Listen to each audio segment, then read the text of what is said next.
Saat Perang Pasifik atau yang dikenal dengan nama Perang Asia Timur Raya yang berlangsung selama 4 tahun. Jepang mengalami beberapa kekalahan dan menuju ambang kehancuran. 6 Agustus dan 9 Agustus tahun 1945, Hiroshima dan Nagasaki dibom oleh sekutu, membuat Jepang semakin terperosok dalam lubang kekalahan.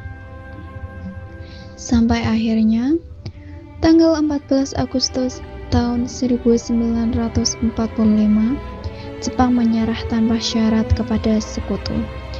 Berita tentang kekalahan tersebut sangat dirahasiakan oleh Jepang. Bahkan, semua stasiun radio disegel oleh Jepang. Tapi ternyata, siaran tersebut tertangkap di Indonesia, dan Sultan Syahrir mendengarnya.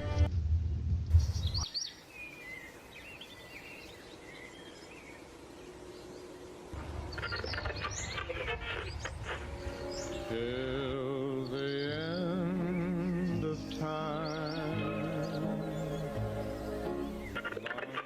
And the worst news of the defeat of Japan was surrendered unconditionally to the Allies.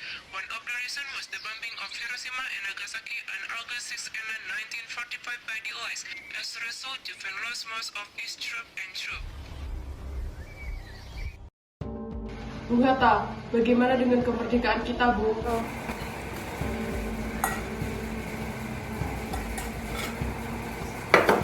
Bukankah soal kemerdekaan sudah diserahkan kepada PPKI? Tapi menurut saya, sebaiknya kemerdekaan negara dilaksanakan tanpa melalui PPKI.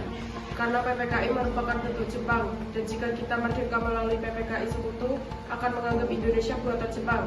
Sebaiknya kita segera memproklamasikan, selagi kita dalam masa waktu power apa tadi, barat batas, tetapi ya, ada enggak batasnya PPKI. Waktu power, Saya mendengar dari radio bahwa Jepang telah menyerah pada sekutu. Jadi ini adalah kesepakatan baik tubuh kita mempertahankan kemerdekaan sebelum datang Hatta.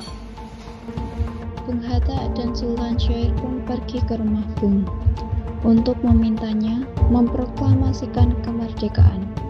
Namun, Bung Karno merasakan tidak berhak untuk memproklamasikan kemerdekaan. Karena menurut Bung Karno, yang berhak untuk memproklamasikan kemerdekaan adalah PPKI.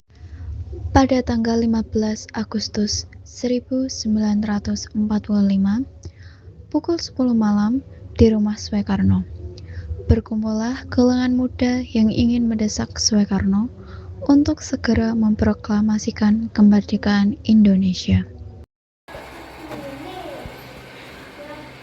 bermaksud apa saudara-saudara datang ke sini? Saya mendengar kekalahan Jepang atas sekutu dari radio divisi London di Bandung. Dari itu kami dari golongan pemuda mengadakan rapat tadi siang dan hasilnya semuanya setuju agar Bung Karno dan Bung Hatta segera menyusun kemerdekaan Indonesia. Kita tidak bisa berdiri saja memproklamasikan kemerdekaan. Kita harus berbicara dalam rapat PPKI. Rapat PPKI kita tidak bisa mempercayai PPKI karena PPKI bentukan Jepang dari kemerdekaan Indonesia, bukanlah dari bangsa lain, melainkan dari bangsa kita sendiri. Begitu, kita seharusnya tetap membicarakan dengan PPKI karena tugas PPKI adalah mempersiapkan kemerdekaan. Apakah kita harus menjadi janji Jepang untuk memproklamasikan kemerdekaan Indonesia? Kita segera merebut kekuasaan malam ini juga, kita bubarkan revolusi. Kami siap mempertaruhkan jiwa kami, Bung. Jika Bung Karno tidak bertindak cepat, maka akan ada pertumpahan darah dan pembunuhan besar-besaran esok hari. Herku, saya pujuk sana malam ini juga, tidak perlu menunggu esok hari. Kalangan muda yang tidak dituruti keinginannya untuk segera memproklamasikan kemerdekaan, membawa Soekarno dan Hatta ke Rengas Dengklok untuk diasingkan. Kalangan muda terus saja mendesak agar Soekarno-Hatta segera melakukan revolusi.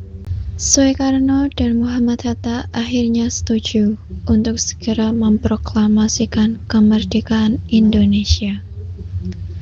Rumusan teks proklamasi ditulis oleh Soekarno di rumah Laksamana Maida dan diketik oleh Saitik Melik tanggal 17 Agustus tahun 1945 dini hari Saat semua orang sibuk menyiapkan proklamasi kemerdekaan, Soekarno meminta Fatmawati untuk menjahit bendera merah putih yang akan dikibarkan setelah